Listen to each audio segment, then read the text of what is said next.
Okay, so welcome everyone to January 2024. Oh, sorry, Martin, are you able just to mute your mic, please? Yeah. Perfect, thank you. Hello everyone, welcome to January 2024's Office Hours webinar. My name's Dawn, for those of you who have not met me before. We'll just start off with the agenda for today. We're going to have a quick overview of the office hours. We're going to have a look back at what's recently been added to Garage Hive, what's currently being worked on by our development team, what's coming next into Garage Hive. There is a quick refresher on some of the forgotten features, which we're going to start covering over the next few webinars. And at the end, there will be a Q&A session. The presentation itself will be recorded, but that will stop just prior to the question and answers session.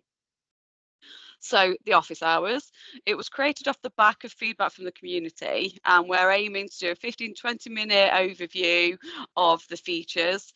The purpose of it was to improve communication around our development decisions, improve awareness of the actual new features, and also receive feedback on the features that we've released, so we can continue to improve them. The office hours is not a platform for us to discuss new feature requests. That was what we've created the www.garagehive.co.uk ideas platform, where you can go and add any new ideas you've got, any feature requests, and then we do invite you to lobby across all of the community with any ideas that you may have and asking them to vote for them. So we'll take a quick look at what's recently been added. The first one is customer ownership update. So whenever you send out any reminders, customer notifications, they do have the option to opt out. Previously, this was the option to opt out of receiving the reminders, any survey requests or marketing. We've now added the ability for them to say that they have sold the vehicle, and what that will do back in Garage Hive is detach the customer and the vehicle from each other, so they will no longer receive any reminders. The vehicle itself and the customer will remain within your system, so you will still have a record of any history linked to the vehicle, and also the customer will remain should they bring any new vehicles to you. That is currently now live for everybody. The next feature has been discussed on previous webinars. It's the reminded not booked feature. It has been being tested over the last couple of weeks. Some of you may have had that, and it was removed just while we made some refinements to the feature. This is the page that within the tiles you'll see, and there's quite a lot of information in there. You can see the description, which will advise you on whether or not it's an MOT that's not been booked in, service, but it also works for timing belts, brake fluid changes as well. Within here, you can see the due date, customer information. If you were to rank a customer using the customer rank feature, you'd also be able to see that within this screen. You can create an interaction with customers, so you can send text message or emails from this page, as well as create a document, whether that be an estimate or a job sheet. For those of you who have had it in the past, it will definitely be worthwhile rechecking, since we've added the new development to it to ensure that it is still enabled. This is the page that you come across, and there are a couple of options available. Reference the vehicle data, the lookup option. So in the first image, you can sort of see the drop down box that you have an option of none, update MOT, and vehicle data by VIN. This diagram and the flowchart is available within our documentation page linked to this feature, but very briefly over the options. So if you was to select none, quite self-explanatory, there'll be no lookup that gets completed. It will just be taking the information from within Garage Hive, so the due date, and will not be updating any of the information. If they are selecting update the MOT, if the reminder that's due is for an MOT, then it will update the MOT to see if that's been carried out elsewhere. Again, if that's not for an MOT, then it will not carry out any action. So if, for example, that particular reminder is for a service, then there'll be no MOT lookup completed. And the last one is the MOT and VIN, the full lookup. So if there's been a full lookup within the last 30 days, then no lookup will be completed. If it's over 30 days, then it will complete a full MOT due date lookup together with the VIN information as well. So that will display any sort of last keeper changes that may have happened. So say again, going to this page, you choose which of those reminder options you may want for the updates, and then enable the slider on the side of that display. Again, this page is just the last one you get to see a little bit zoomed in. It's the last keeper change. So if the reminder has come up, but you can see your last visit was in April as per the top example, but the keeper has changed hands in November, then you can either contact that customer to see if they've got a new vehicle, or simply just enable and detach that customer. Another feature which has been being tested lately is the improvements to the online authorization. The first one you can see here is the ability to embed YouTube videos into online authorization. This can be used, so some dealerships are doing full walkarounds of vehicles and then saving that into a YouTube channel. This is what that can be utilized for as well. So if you save them on your YouTube platform and copy the link, you can embed that within your online authorization and send that to your customer. The next option will be the vehicle visuals. I think Reese briefly touched on this last time. So there is a library of explainer videos available where you can select and add them to your online authorization. So they're currently and live for everybody are free test videos available. That initially was going to be ready by the end of this week. Just before today's webinar, I've been advised that that's currently available and live for everybody now. We are going to continuously improve this feature. A couple of ideas that we've got are adding the ability to link these videos to service packages as well. So again, as always, we're continuously trying to improve these features. Another one which is mostly sort of aimed at multi-location sites, but it's location-specific vehicle cards. So when a vehicle is booked into a garage, that document, whichever location is linked to that document, will be assigned to the vehicle card. If it has a location already in the vehicle card but is booked in at a different branch, it will update the most recent. When you enable this feature, or if you enable this feature, it is a slide within the service management setup.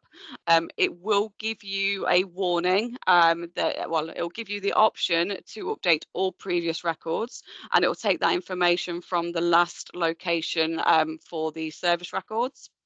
But please beware that it could take quite some time depending on the size of your database, hence the warning. So it is recommended that this is done out of hours when people aren't requiring to use the system.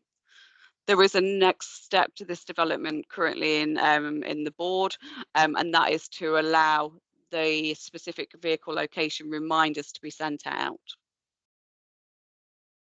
And again, briefly touched on by Reese on the last webinar, was that we're working currently on the transition to move to the Garage Hive into the cloud. We now have our first tenant live, and we'll be continuing to work both on embedding everybody onto the cloud, as well as obviously new customers going straight onto the cloud as well. So additional upcoming features. We've mentioned previously that we're going to try and improve the access to your systems for our support staff. This is still something that is very much on the cards. However, the transition to the cloud has introduced different processes that need to happen. So we are having to change a few things just to make that happen a little bit easier. Allowing access to the online auth documents. Again, we are wanting to allow access to any authorized online auths for about 30 days afterwards, so they can be referred back to. That's currently being worked on at the moment. And two new features that we've brought across into the board recently are, and it was been requested by a couple of our customers, are the ability to show emojis within the service allocation. So as you hover over an allocation at the moment, there are multiple emojis that you will see, and what we're going to try and add is an additional one that you can see if there is more than one allocation on the schedule. And secondly, it's another improvement to the line checker. Hopefully most of you are using it already and can see some of the recent changes that we've made. One of the new ones that we're going to be adding is if there is duplicates of a part number on a job. Currently, that doesn't give you a pop-up warning unless you try and post it and you haven't got the stock. So there will be a new one being introduced if there are duplicate items within a document. Going back to the ideas page, recently, the last webinar we brought through the fully booked colour block. We'll have to say that the stage 1 has been booked now, so that's the discovery session. Reese mentioned that he was going to invite all of the people who had voted for this particular feature to a sort of a refinement session, because there's so many different ways that this can happen. So that's now booked for Wednesday the 7th of February, and we will give you more feedback following that refinement on the 7th of February. So here's a quick look back at features that we've brought across already. So there's the diagnostic questionnaire, which is currently in progress, the fully booked colour block, which is planned. You'll be able to see the next two highest voted ideas that have been added to the page are Teamtastic and Stapleton's integration. Both of these are going to involve an external company. We have reached out to both of these companies to try and ascertain what the next steps would be and logistically how that can happen.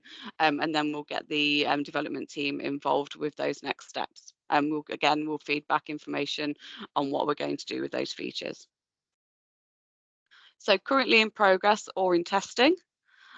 So previously there was the transfer lines from a job sheet to an estimate. We have now added the ability for this to work also for groups as well. So you can select which groups you want to transfer across onto an estimate as opposed to just the lines.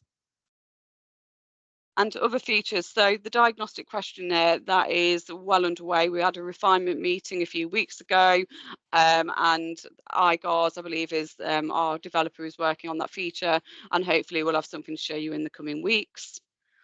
The ability to copy lines from a VIE into an estimate. So this is something that Linley's auto centres are testing currently. So what they're doing is wanting to do follow-ups on any work that hasn't been sold from VIEs that haven't booked in. And what they're now doing is sending out online authorizations for these. However, previously it was always showing what had already been booked or authorized. So now they're copying those lines from the previous VIE, adding them into an estimate, and then sending out an online authorization using the estimate feature instead. Again, as mentioned earlier, the second part of these location-specific reminders is adding the ability to send specific reminders out on the customer notifications. So both emails and reminders, emails and text messages can be sent out. And finally, it's the reminded not booked tile will be filtered by location. Currently, if you're multi-location and have this feature enabled, it will show all reminded that are for all locations, not just for the one that you're linked to. A quick look back at forgotten features. Some of you may already be using online booking. Some of you may not have done that yet.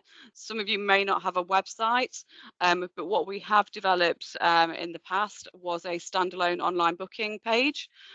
So what you can do, there is an image in the bottom corner, so you can embed your company logo with your contact details, and you can use this standalone link within your customer reminders. So when you're sending out MOT or service reminders, you can simply add the link for the standalone page into those reminders. Or also, if you just use a Facebook business page, there is a book now option in there, and behind that button you can also embed a link which will take your customers to this page. We have had such good feedback on online booking being linked to reminders, sending them out at the right time of day, allowing the customers just at a click of a button to be able to make those bookings rather than having to try and remember to call the garage if they're in the middle of their work day. It just gives that ease of access for them to book online. Another feature, again, which some of you may already have enabled, is the change log. So there is an image at the bottom corner again, just showing some of the information that you can see within the change log. This is available in all service documents, so job sheets, estimates and vehicle inspection estimates. It will show you the old value and new value, the date and time that's been done, and also the user who has made those changes. So really useful if you ever need to look back at anything that's been changed or amended in documents, including quantities and comments. And finally, there's the internal survey. So a lot of you may use the NPS survey, but there is also an internal surveys within Garage Hive, if you're not using it already, that will give you the ability to get feedback from your staff, not just your customers. Well, that's the end of the webinar today. Thank you very much all for your time. We will stop the recording now and switch over to a questions and answer session.